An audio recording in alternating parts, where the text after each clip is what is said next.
Hello, how are you? Welcome to VIP Kids. Congratulations for making it past the interview round. Now you're on to mock classes. So, with that being said, this video is all about what to expect, how to go about mock classes. You're past the hardest part, I will say that much. Now, to start, I like to be high energy. Right away, it captures the interviewer slash teacher who's doing the mock class. It catches their attention.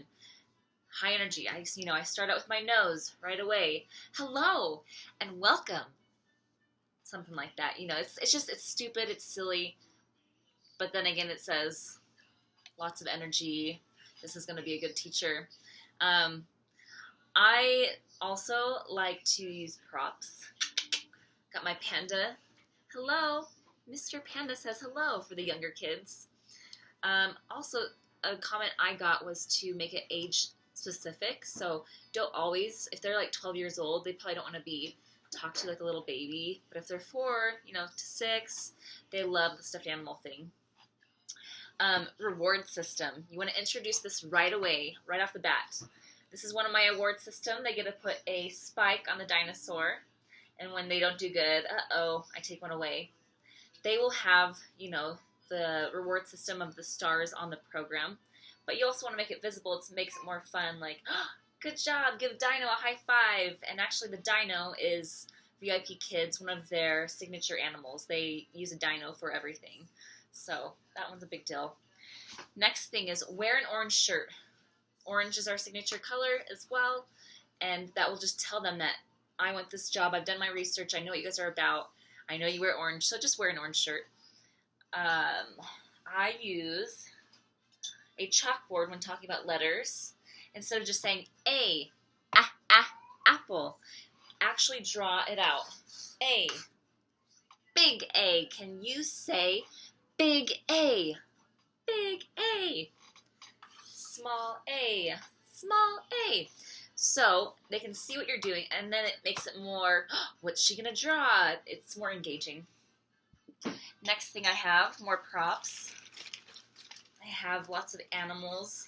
My dad got a bunch of these in Peru, but you can get them online. I've seen them at Walmart. People all over the place getting them. Through Amazon, of course, has them. Anyway, lots of fun little props, animals, people. I have superheroes is a big one for the guys, the boys.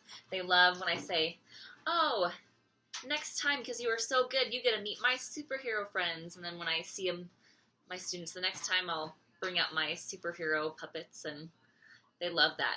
Another thing with the puppets and the props is you don't want to have them too far away, always from the camera.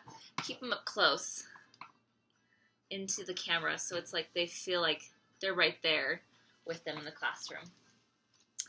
I have things that make noise, too. A good one is, I don't have them with me at the moment, but I have marbles that I drop into a jar. If they do a good job, it's an award system, like, oh, and then that way they love to hear the clink, clink, clink. Another way to engage them. Oh, I have a hand that I ordered on Amazon just yesterday. I wanted to have it for the video, but a clappy hand that you'll clap, clap, clap, clap, clap, and that will engage them as well. Anyway, lots of fun props. You use lots of frogs, lots of ducks. Don't know why they use lots of animals in the PowerPoints. So the PowerPoints, they are already made up for you. You don't ever have to prepare anything except for read through them before you actually teach your class. So be prepared. That's a big thing. If you're not prepared, they're not even going to consider you. So know the material, know what you're teaching, read the directions. You can always throw your own twist in there. Like, I don't always do the exact reward system they do. I make up my own. Sometimes I'll even add my own little thing in there and not follow the directions exactly. But for the mock class, you'll want to follow the directions exactly. Another thing, have a mouse. That way you can point to the mouse. Sometimes they don't know what you want them to do. So first of all, you're going to want to talk in simple, short sentences. Mouse. And use lots of what we call TPR. Just a bunch of hand gestures. So hello, how are you? And then you put your hand to your ear. When I'm talking, I actually do this. Hello, how are you? And then I wait for them. Big eyes as well. And then I have my mouse. I point to my mouse when I want them to use the mouse. And I'll go like this. I want them to circle. And I just keep doing it until they finally figure it out.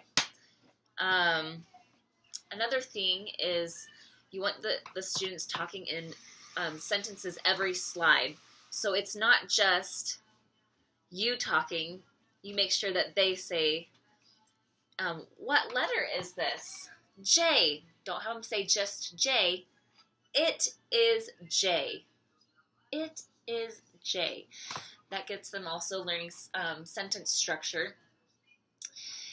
Anytime you introduce a letter or a word, have them repeat it 3 times. J. What sound does J make? J, J, J. Can you say J, J, J, J, J, J? And then, for example, if the word is water, water, water, water, they say it 3 times. Then you do it in a funny voice. Water, water, water. And then they do it in a funny voice, low voice. Water, water, water.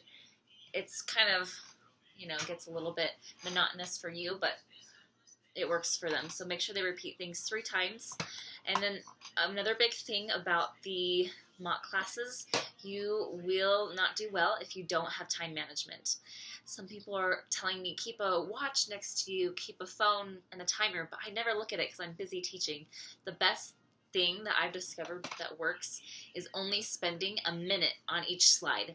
Inside the program, there will be a timer in the right-hand corner. You'll want to look at that timer every, so often, just to make sure that you're not passing the time on each slide. So just know where you're at. Beware of, only spending a minute on each slide, and then you will be fine and won't have a problem.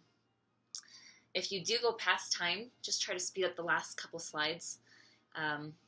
For example, if I'm running behind or the student is taking too long on a slide and there's 5 questions or 5 things they need to do, I'll skip a few in the middle and only do 1 and 5.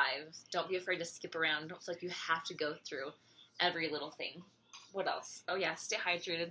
I always say that. Keep your water next to you. You will need a headset. It will look good in a mock interview, but it's all tangled.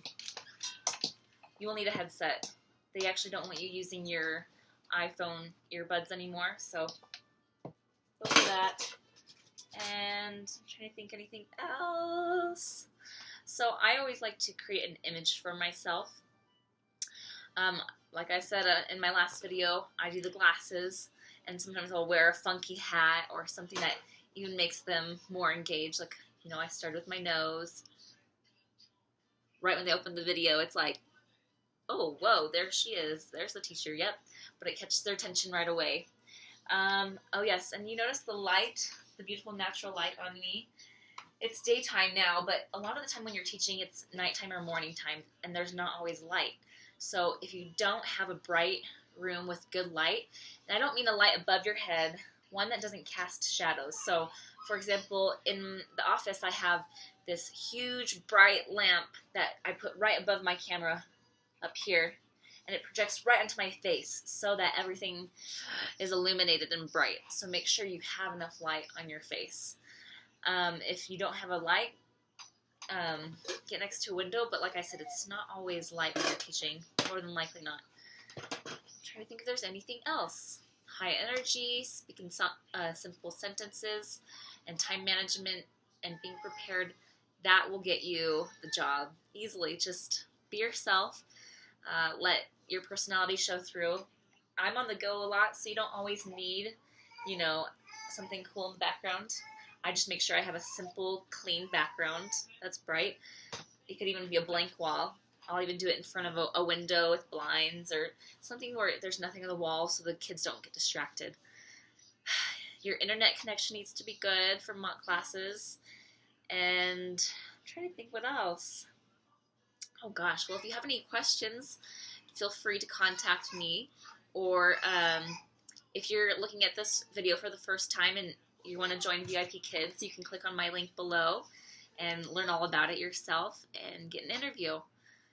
Anyway, good luck, guys. You'll be great. It's a great job.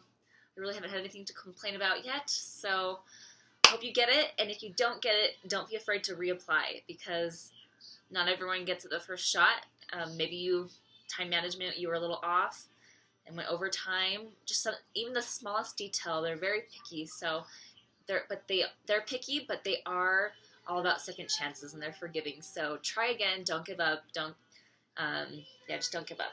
I'm trying to think if I have anything else to say. I think that's it. Anyway, good luck. We'll see you guys. See you next time. Bye.